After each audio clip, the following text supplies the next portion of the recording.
Welcome, everybody. My name's Jane Ormsby. I'm the MD of Scroll Media, and I'm joined today by Nick Paschalis, who's our Client Services Director.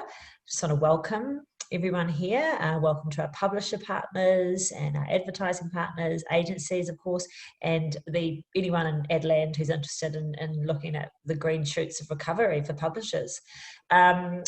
Thanks so much for your time. I don't want to waste it. I know your time's important, so let's crack on with the inaugural Scroll Media webinar.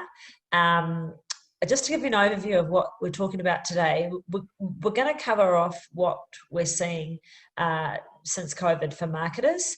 We're going to be interviewing our top publishers. We've got 5 that I'll be talking to: the Otago Daily Times, the NRL, Business Desk, Interest.co.nz, and Food Lovers.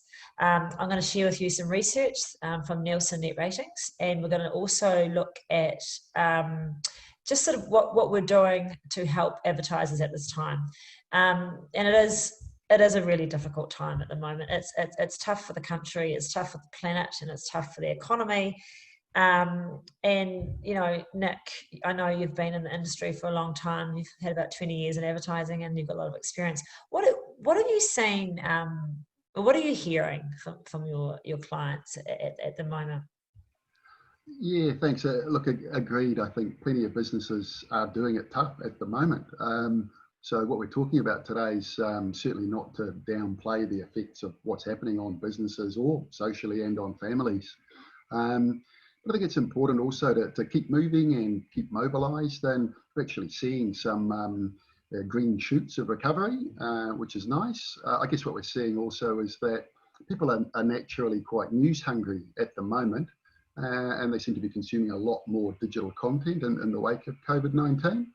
The likes of video on demand seen a great increase in viewers, and mobile and desktop usage recently. Their increases are evident as I guess more people are not only working from home. So digital media consumption is obviously rapidly increasing as consumers are turning not only to search and to social, but to video and news sites to get their information. Yeah, that's right. And it's interesting, isn't it? Like, you know, advertisers at this time, you know, what, in your view, what should they be doing? Ooh, far be it for me to say, but I guess a few people have commented that with the promotion, if they're continuing, it does maintain bonds with the consumer, and I guess can outpace those competitors who are perhaps cutting spend. Wiser minds than mine, including it's Mark Ritson, a great commentator on marketing. He sort of suggests that reinforcing those brand messages at the moment to build relationships is key. And I think we've seen a lot of brand messages recently, rather than companies plugging products and prices, you know, buy me now sort of thing. They're sending messages to say we're still here, we understand what's happening. They're changing some of the business models with the likes of click and collect and contactless deliveries becoming a bit of a new age term, isn't it? And equally, those advertisers that are continuing sort of set themselves up, I think, well for recovery as we begin to come out of this. I guess it also sends those messages about the pivots that businesses are making, or new solutions potentially, and it just communicates stability to new or existing clients. Finally, I guess from a business's point of view, as they continue to put their messages out there in their comms, it can provide a real-time feedback loop from consumers back to the business. And we're seeing a bit of that, I guess, with some of the changes in terms of the industries. Interesting to see which ones are on the increase, which ones are on the decline.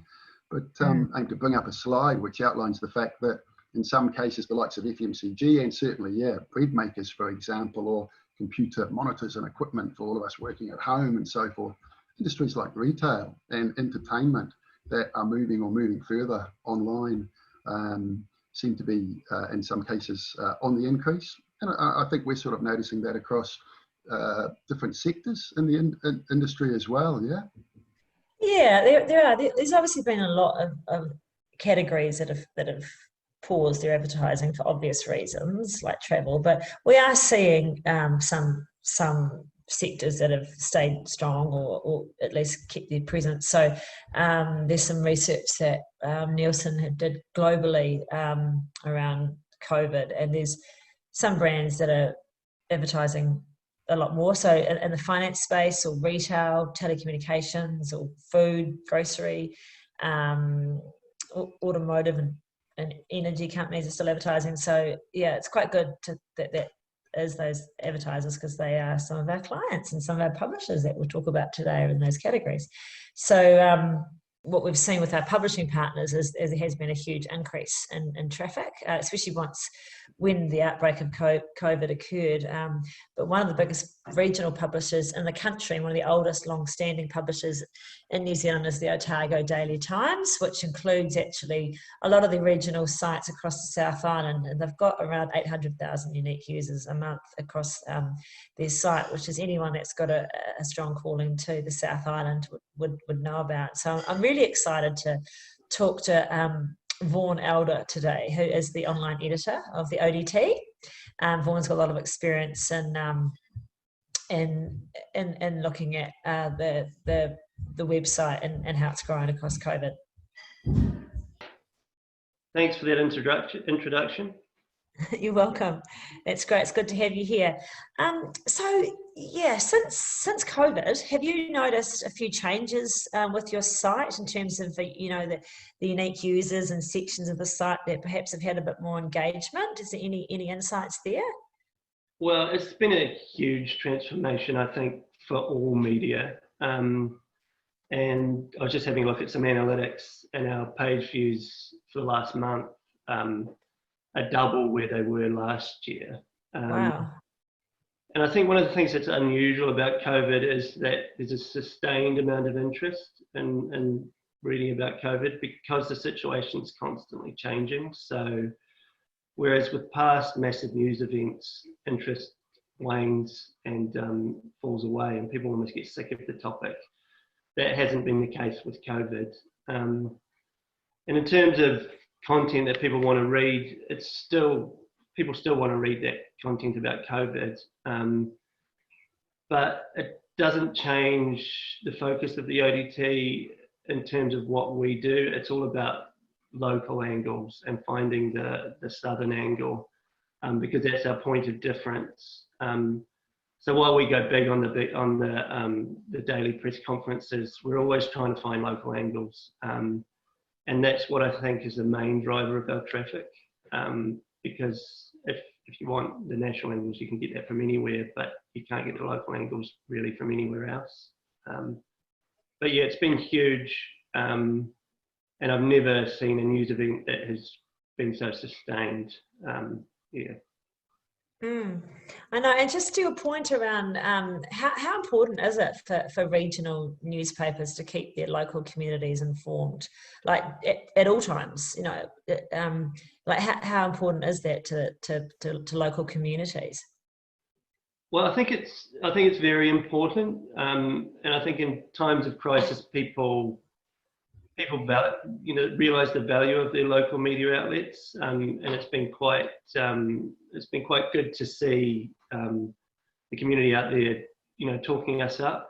Often people, slam media outlets, but that's changed a little bit. And as part of that, we rolled out Press Patreon on our site, and we've had quite a lot of interest in that. But yeah, I mean, it's crucially important because keeping our local community informed, because no one else is doing it. Really to the extent that we do, and the local messages that councils or even the government want to get across will get lost in the national picture. So I mean, a lot of this information you just can't really get from anywhere else. Yeah, so it's crucially important. Yeah, and you're certainly doing a very good job of it, which shows in your numbers. Like you've had a huge amount of unique users that are very loyal and keep reading your content for years. And I think it's you guys are doing a really good job at keeping all your users informed and engaged across sport and news and entertainment and all the different genres that you cover. So yeah, you guys are doing a great job. Do you think what do you think brands and advertisers should be sort of doing at the moment during this time, and maybe as we go into recovery mode? Well, I think the big thing for recovery is getting the message out there that you're open for business and how you're open for business. So and I think if you've got a local presence in the South, there's no better way to do that than through the ODT, because we're telling those stories anyway. But yeah, I think that's what's maybe a little bit different about this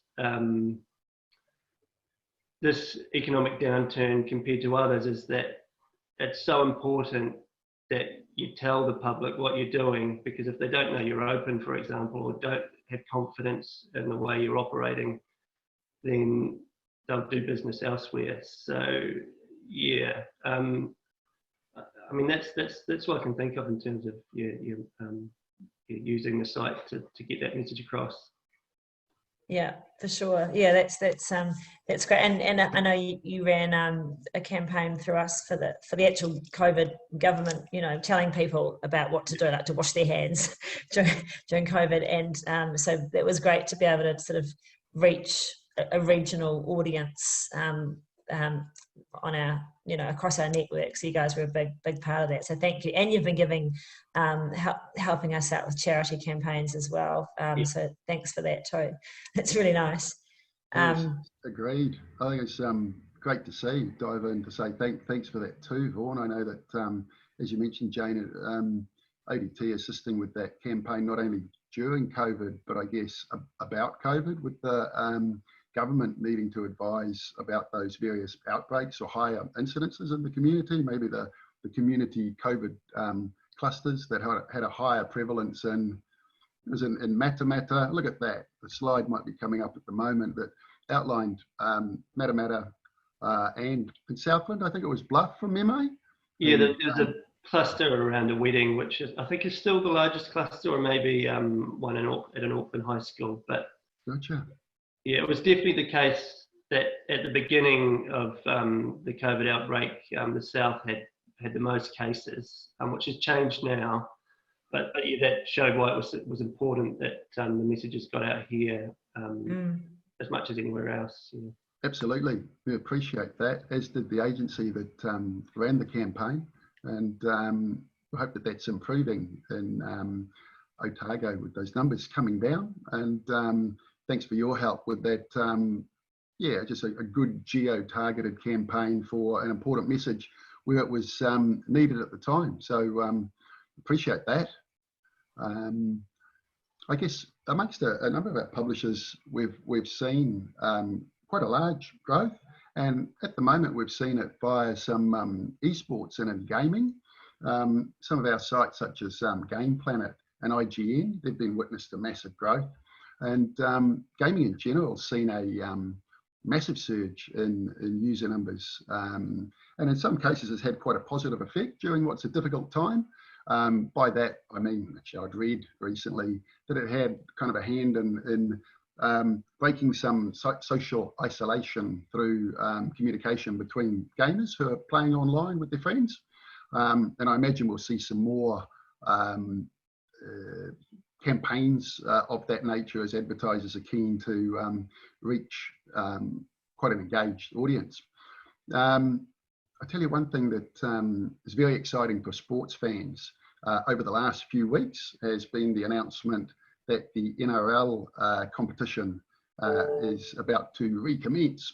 And that's exciting not only for Scroll Media, who happen to have NRL.com in our stable of sites, but exciting too that the mighty Vodafone Warriors, they've been granted permission for what I understand is about 50 odd players and staff to rejoin the competition. You've all probably likely heard that they've winged their way across to Australia to Tamworth, the country music capital of Australia, to play in less than 3 weeks. So I'm really excited to be talking with Kenny Scott today. Kenny is the digital commercial manager at NRL. Can I say that perhaps in business, as with rugby league, the ability to pivot is perhaps quite key? Can you perhaps tell us how the NRL's managed to seemingly defy the odds and put not just a team on a plane, but perhaps put a sport back on the pitch for a lot of sports-starved fans at the moment. Yeah, Nick, definitely. So I think you hit the nail on the head there when you said the NRL and rugby league in general has the ability to pivot and be quite dynamic and nimble when it comes to changing situations. So we've made a couple of changes, I guess, across many aspects of the digital business. The first challenge we had was content and audience. So unlike a lot of news sites, we've really taken a bit of a hit when it comes to our online audience, purely for the fact that the season's been suspended. So no live games, there's no match reports, there's no match previews, there's no, all that sort of stuff is not there. So we've had to find ways to keep our fans engaged and to give them a reason to keep coming back to the site. And what we found was, we probably already knew this, and you would have assumed it was the case, but never really had a reason to test it, was that fans are hungry for classic content. And that could be replays of classic state of origin matches, finals matches, debut games of clubs that have come in over the past 20 years. So, for example, the Warriors' first game against Brisbane back in 1995, I think it was. All those pieces of historical content or classic content, retro content, whatever you want to call it, has really, really resonated with our user base. And it's no surprise that, I guess, specifically talking to New Zealand, our most engagement is coming through a lot of New Zealand-specific classic content. So there's the highlights of Sonny Bill Williams, highlights of Sean Johnson's debut, things like that. Our highest-rated classic match so far has been, I think, for New Zealand, has been the Warriors-Melbourne preliminary final in 2008, where the 8th place Warriors knocked off the 1st place Melbourne in the elimination final. So great stuff like that. When it comes to the game itself, I'm quite far removed from footy operations, but I think it just comes down to the fact that the NRL is blessed with a range of stakeholders that all wanted the same thing. So that's broadcast and media partners, players, fans, and commercial partners, all just really keen to get this thing back up and running. We've got a really switched on and nimble exec and commission and leadership team. And I think maybe just because the game declared a start date quite early, and I think just having that as something to aim for probably had a lot to do with just getting things moved along quite quickly. Absolutely. Looking forward to that 28th of May. You mentioned how everything's come together, perhaps against the odds, and I understand that, in the Warriors' case, call me a little bit parochial after hearing about those high indexing players and those games that are getting great viewership on your site. But I understand recently that players that'll soon go into lockdown or have done, in fact, over in Oz, and everyone from the CEO, I think it's Cameron George for the Warriors, to the coach, to the players alike, they've taken pay cuts even to allow this to happen, and made big sacrifices with their families to get the game back on the paddock for their sports and for their fans. It's a huge undertaking, isn't it, to bring the game back? I'll tell you what. I don't know if New Zealand NRL or rugby league fans know, but it's really hard to hate the Warriors. Like, Australian NRL fans love to hate certain teams for whatever reason. I've not met one person that hates the Warriors. Everyone's got a soft spot for them. They're generally, most people would nominate them as their second team. After what they've done now, I guarantee every single person in this country that is a fan of the game will be going for the Warriors and want nothing but success for them. Fans know they've made a huge sacrifice. Without them, we need them to create a fair and even competition. They've already gone into lockdown once when this thing started, and they're going to come through and do it again for longer under more extreme circumstances. It's really, really, really quite amazing, and I think it just shows hats off to the Warriors as a team. They've really they've come to the party, and they really understand how important the game is. I mean, people might say that rugby league historically is riddled with self-interest. Whether or not that's true, I'll leave that for people to debate. But this is definitely one case where it's one in, all in, and the Warriors are probably the best example of that. Pleased to hear. Hey, that's great. And quite right about them going into their second lockdown, I guess, in Tamworth, that country music capital. It'd be fair to say that this is therefore not their first rodeo. Sorry, I cancel that. Yeah. For your NRL.com site, Kenny, you got some awesome options available on there. I noticed via the likes of social sharing with the likes of some 25,000 plus Facebook audience, the likes of your EDMs and videos, as well as the high impact display. Tell me what you think the recommencement of the tournament for the NRL will mean for not only your online audience, but for that matter, advertisers as well.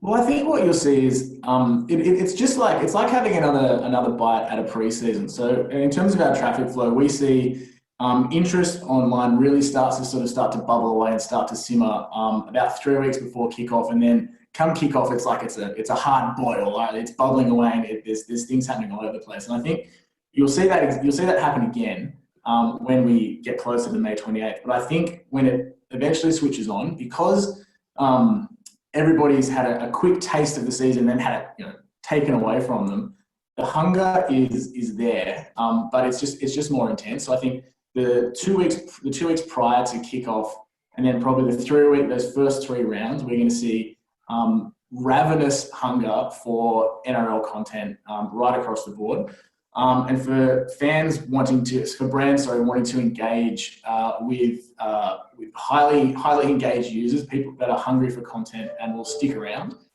That's probably the key time, I'd say. And then I think the success of the Warriors really, I mean, if everybody, like I said, everybody wants the Warriors to do well. If the Warriors have a really successful season off the back of this as well, then that interest will carry on at huge levels right through the season. So I think key timing would be just before and just after our kickoff is where we'll see the most interest, and I think much higher than you would have seen in a regular season kickoff. Fantastic. I know there's a lot of interest on this side of the ditch, as they say, and I read recently, I think, in that great Anzac spirit, that the Warriors CEO Cameron George had signed off an email to Peter V'landys last week saying this will be the greatest story in rugby league when we come to Australia and kick your ass. Is that healthy rivalry showing its head once again? Long may it continue. Thanks for joining us today, Kenny. It's been great to chat. Yeah, thanks, Kenny. That's great. I mean, yeah, that is exciting for the Warriors, but it is there is across I guess across New Zealand and Australia and in a lot of communities there is a lot of pressure on people at the moment, and there's a lot of people worried about their jobs. There's a lot of cracks in society. I just wanted to say that with our publishers support, Scroll Media have been able to offer up a lot of inventory to charity campaigns. So if any of you guys out there, media buyers, agencies, work with charities, please talk to us. We do have about $20,000 that we can offer to charities to help get people to donate for different things, and we're running some campaigns now for Women's Refuge and Auckland City Mission and Kids Can. So definitely, if you've got any charities, we'll consider supporting them. Yeah, we're here to help. Now, the business community is also something that we want to see supporting as well, and I've got the very impressive Patrick Smelly from Business Desk, who's the CEO, and I'd like to welcome you, Patrick, to the webinar. Hi, Jane. Great. Now, Patrick, obviously Business Desk has been actually around for over 10 years, and you've now launched, at the end of November last year, you launched the subscription service. You're now a fantastic site on your own with a good audience of premium C-level business people, right down to small businesses, business owners. I'm just interested across your site and with all the articles you're writing, what changes have you seen since COVID on Business Desk? I guess 2 things. One is that we're basically only really writing about COVID, whereas previously there was a wider palette of stories, but nothing nearly as compelling, I guess. And the other thing is that, interestingly, Business Desk was actually set up on a bit of a whim in 2008. And 2 or 3 months after we got going, the global financial crisis hit, and we thought, oh my God, what have we done? and it was probably the best thing that ever happened to us, in the sense that the appetite for business and economic news exploded, and in fact kind of launched us. And so we've found ourselves in a very similar situation. You know, we have made a big switch in our business model from being a newswire available for other people to publish to being a subscription-only business news offering for B2B and B2C in the last 6 months. And I mean, it sounds a terrible thing to say, really, but we have seen our traffic just blowing its head off. We've seen a rate of individual subscription which is completely out of kilter with anything we would have ever expected or had in our forecasts. And really what it says, and I've seen material from Nielsen that says the same thing, which is that interest in business and economic news has just exponentially increased as a result of the COVID story, because it's on one hand a very big health story, which is what Vaughan was talking about. You know, everybody is worried about it. Everybody is reading about it all the time because they want to work out, you know, everything from am I going to catch it through can I go to the beach, and when am I going to get a haircut. Whereas from our perspective, we see this story running for, I don't know, 4 or 5 years. You know, the scale of the economic change and the social change and the way that society will change, which is ultimately an economic and business story as much as it is a social story. It's just going to run and run and run.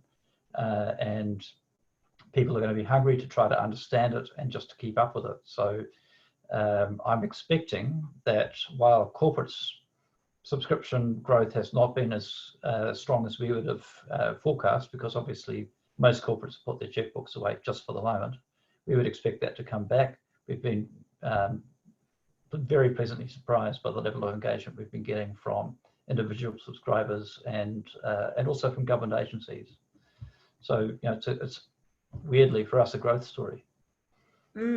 It's interesting. So what would you say to brands that are wanting to get their message out there at the moment to the business community? How should they be aligning with a site like yours to get their content out there? Like, I know before lockdown, we ran some sponsored content with you for brands like Bailey's and Kiwi Bank. And I'm just wondering, what are your thoughts on sponsored content, and also around how should brands work with business desks to reach that highly engaged business audience that are just hungry for that content? Yeah, I think of it as a business audience and an investor audience. So it's also people who have a KiwiSaver account or own some shares or are in Sharesies or are thinking of buying a house or whatever. So at the moment, I don't think there's much point in advertising actual product so much as useful advice. People are trying to make sense of this whole thing at the moment, and how do I think about my next 5 years, which may have looked a certain way in January and now looks like a completely different way in March or May as we are now, without quite knowing what that future holds. So the approach we take on sponsored content is it's got to be really well written. You can't talk your book, because we want the material that we're publishing to be of a similar quality and a similar use to our readership as if they were reading, you know, well-written feature material, not necessarily news material, but feature material. So we're looking for well-authored, useful stuff. And I think that the brands at the moment, the brands that we're engaging with, tend to be thinking more about how can we demonstrate to business owners and investors that we are relevant in the current circumstances, and not just trying to, you know, squeeze a few extra bucks out of your wallet at a time when that's the last thing that you want to actually part with. That's more of a long-term brand building play necessarily than a straight sales play, I would have thought. That's right. And that's where sponsored content can work quite well. That's right. It's more engaging, isn't it? And it's more about telling the story rather than being shouty. Just back to the business economy for a second. Like, how do you see, you know, businesses faring for the next 6 to 12 months? What are you sort of thinking is going to happen if you had a crystal ball? But what, you know, and you know, what do you think Not sure, quite sure how positive I'm supposed to be for this audience. I saw some really interesting polling from UMR last Friday, which asked people, do you think the worst is behind us or the worst is ahead of us? And I think 51% said worst is behind and 49% said worst is ahead. And I think if you're a business owner, that you're right to say the worst is behind, because last month was the month when you didn't have any revenue. But for the general population, the worst is still ahead of us. We are going to see real stress in businesses and employment, job losses, value of everybody's house is uncertain. So people who thought that they had a certain amount of wealth are now uncertain as to what that looks like. You know, we save a bit of money on travel. If that's what you spent money on before, it's great actually. All these well-heeled Wellington friends of mine who go off to Florence and so forth in winter, while I'm sitting here tapping away. Won't be any of that carry on Facebook this year. But seriously, it's going to be tough. You know, if we saw 12 to 15% unemployment, that's still 85 people out of 100 who want to work who've got a job. It's not like everybody just goes home, but it's going to feel more like the early 1990s in terms of a long tail of people really doing it tough. So house brands, careful spending, being willing to invest in things that last rather than things that break. Those are the sorts of things that we're going to see. Yeah, that's right. I think people have got to, you know, be very careful at the moment. But, you know, still, I think I'm sort of seeing like there is still a lot of innovation that's, you know, coming through. And I think to your point about travel, like our passports might get dusty, but our innovation certainly won't at the moment. There's a lot of amazing things that are happening while we're in lockdown with, you know, video conferencing, and there's little segments of areas that are growing despite what's happening. So well, that's to the extent that I think it is making people value news that they trust more. And I think this is where one of the places where Allied Press actually is in a really strong position, is that it's not part of the Stuff or the NZME stable. It's actually has its own ethos and its own trusted brands. That they are much better placed because of that. So people will be willing to go to places that they trust for information. And they're going to care about that more, I think. I think that's true. That's sort of what it's all taught us, is that it is more and more important to have trusted journalism, and that's what Scroll likes to support, are publishers that are producing quality journalism and supporting the New Zealand ecosystem. So, yeah, doing our bit. Shall I throw to you, Nick, now? Thank you, Patrick. Thanks. Yeah, thank you very much indeed. Absolutely. It's awesome to hear from those trusted publishers, and we're very lucky, I think, within the stable Scroll Media have a number of them. And I know that listening with interest on the call, David Chaston, who joins us shortly, I know that you've been waiting in the wings there, and with interest.co.nz, I know the audience, not just investors, but including the likes of first home buyers, from farmers to business analysts and economists to mortgage switchers. I guess a lot of Kiwis are thinking, as Patrick mentioned, about their finances at the moment, whether it's their personal finance, their business finance, and so forth. David, can I ask what sort of changes you've seen since the wake of COVID in terms of your site and users across the site, various sections that are showing higher engagement at the moment? Welcome. Thank you. Yeah, look, it's pretty similar stories to Patrick, actually. We're fellow travellers in the media world. We've seen a really, really big increase in the number of readers coming to the site. I think in April we had about 660,000 unique readers.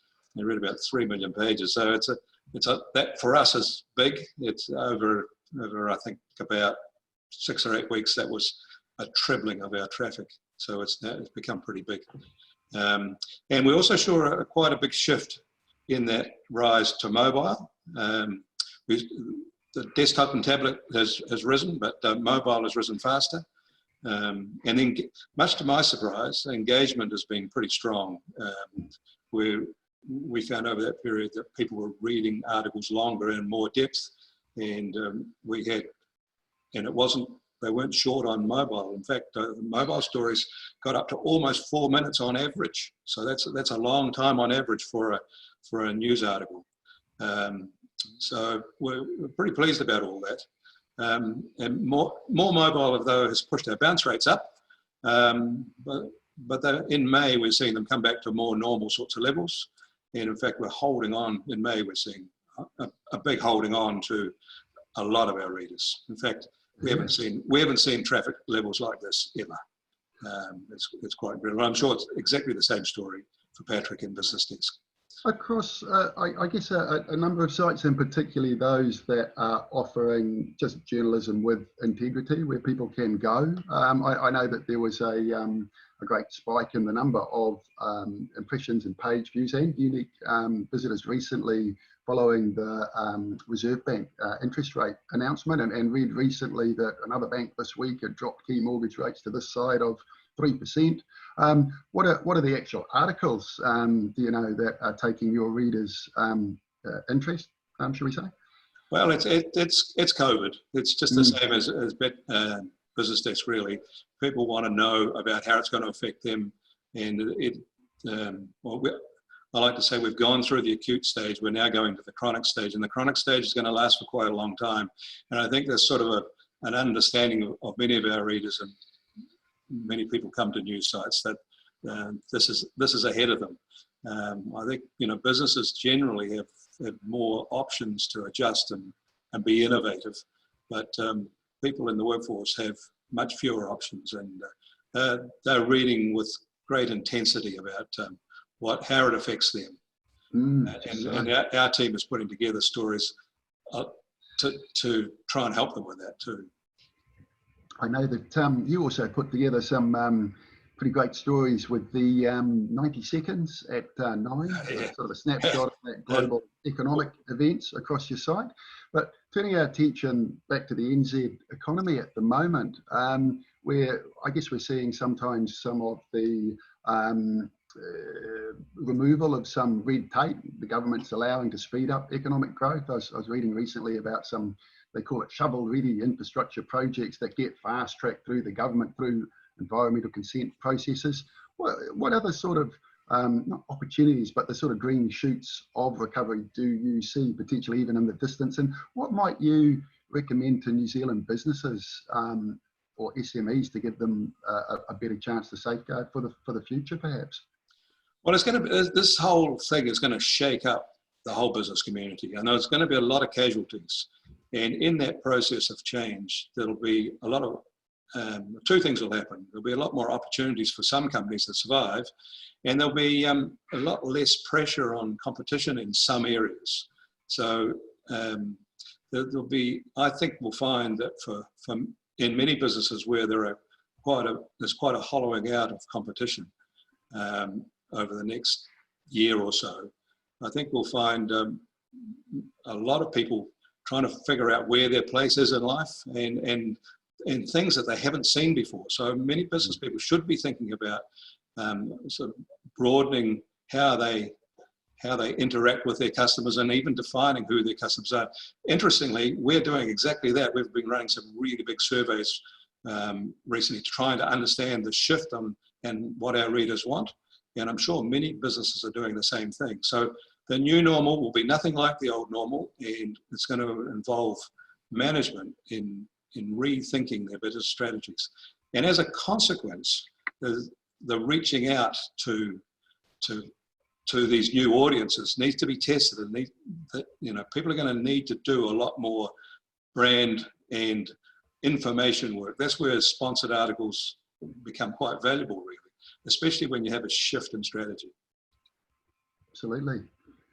Yeah, and it's just interesting to note in terms of the viewership, not only that you get, but the content that's being consumed and how key it is for so many people. It's no surprise the correlation that they're getting across the site in these times. Coming to interest.co.nz, I suppose it's one of those we are living in interesting times. Good to see the increases across your site and that great journalism too. David, I thank you for joining us today. You're most welcome. Cheers. It's certainly a trend that we're seeing across many of our publishers. We've recently had Nielsen audit a lot of our sites, and I'm just sharing a screen now. Across the Scroll network, we've got about 20 or so publishers, and we actually reach 26% of the Kiwi online population, which is 1.2 million uniques every month. I suspect that's probably gone up in April. That was the March figures. So, we do, as a network, we do reach a lot of people in New Zealand, and with Nielsen's also uncovered some interesting stats about our audience. So they are 68% are homeowners, 61% have got a degree, 54% are male, and 40% fit in that 25 to 55 year age group category. But we do cover across the board, but this will probably change. I think our audience is going to get younger. We're talking to a couple of we've signed with a site called Lad Bible, which also really targets the youth audience, and so I suspect our age group will probably drop as we start working with younger publishers as well. So Nielsen's been a really good auditing tool to look at our audiences and see what our audience is doing. So along with Lad Bible, we've just since COVID's happened, we've seen an enormous growth on platforms such as TikTok, and we do work with TikTok to book campaigns. So what we've sort of seen with TikTok is people are at home and they are creating their own content. So it's mainly youngsters, children, but the demographic sort of is around the 13 to 24-year-olds on TikTok, and but it's starting to become that the parents are starting to have a bit of fun on there as well. So everyone's sort of a content creator on TikTok, if you like, and it's an interesting platform. That the sophistication and the growth since everyone's been in lockdown has been enormous. And if brands do want to get involved in reaching that millennial audience, then there are ways you can do that with sort of homepage mobile overlays and video and what have you on TikTok. So let us know if that's of interest. We can talk about that later. But one thing we've noticed through COVID is people are at home and they're cooking a lot more, obviously. So not being able to go for restaurants, there's certainly been an increase in home chefs and bakers, and that's why I would like to talk to Helen Jackson, the CEO of foodlovers.co.nz, which is a site that's full of recipes. Helen, are you there? Yeah, I am. Hi, Jane. Hi, how are you? Thanks for joining us today. I know, as I said, your site, I imagine, would have experienced a huge amount of growth. And how have you seen the changes during this time? Oh, crazy, actually. It's quite funny because you look day to day and numbers just going up and up. Over the month from end of March to end of April, we did 4 times our usual traffic. And wow. And it just seems there's just this insatiable need for recipes, to talk food, obviously there was a lot of demand for substitution of ingredients because some things had disappeared off the shelves. So people wanted to know, if I can't use this, what do I do? And I think people have just been into obviously we're forced to cook, but also interest in food. So it's not just cooking functional food, but it's things that make you feel good, things with some sugar in them, something obviously everybody has learned the art of sourdough now, almost apart from me. It's way too scientific for my interest, but everyone's a baker. I think there's so much beautiful baking been going on, and my teens have been the same. I go out for a dog walk, come home, and there's something chocolatey and sweet and delicious on the bench for afternoon tea, and I think it's happening everywhere. And I think one of it's time, but it's also that feel-good factor of when everything's uncertain around you. It's that, making something in the kitchen and feeling good about it and having a dose of sugar. Yeah, I know, that's right. It's really going to be interesting to see the changes, and if we start changing our household shopping buying habits, So do you think there's going to be changes in how, I guess, people obviously cook and then buy their groceries, and then also, like, do you think brands need to sort of pivot how they reach audiences? Yeah, I do. I think that things are going to change, because I think there's going to be a great big shift back to what we used to have in terms of, I think there'll be a lot more food coming out of the home one, because obviously a lot of people will be on reduced incomes. People are going to be, I think there's some frugality that is going to stick. I don't think it's just going to be, right, we're out of lockdown, now we can buy what we like. I think there's more and more people cutting off their spring onions and putting them into water to grow, as an example. But I think people are wanting to nurture, they're wanting to care. And I think that we're going to see a lot more of cooking from scratch using all those base ingredients. That's right. Yeah, it's a bit like the old days in a way, isn't it? Like, you use what you've got in your cupboard. But look, your website gives a lot of wonderful recipes and inspiration for cooking, and I want to thank you for the campaign that we're running now for Campbell's chicken stock. You gave some great recipes for the brand, and that was a nice alignment how we used you told your audience what great ways you can use chicken stock and different recipes, and really sort of brought that brand to line. So I guess it's a good example of sponsored content again, or integration, when you've got such an engaged audience. So I'm looking forward to seeing the metrics of that campaign.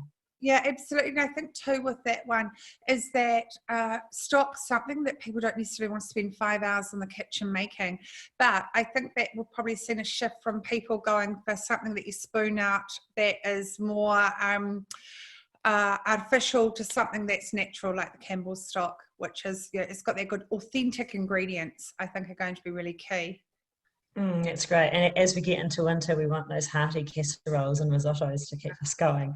So thank you. Thanks for sharing that. Actually, it reminded me a bit, we did another campaign this year that was a different one, but it was for one of our other publishers, AccuWeather, from Meridian Energy, where they aligned with AccuWeather to show that they're, obviously we're a renewable energy company, and they use weather triggered targeting and first party data to really integrate the brand. So they actually had wallpaper on the mobile app, if you like, so that it was people sometimes think we just talk about banners when we talk about digital advertising, but there's a lot more to it, and that's the fun stuff, really. It's not such a commodity.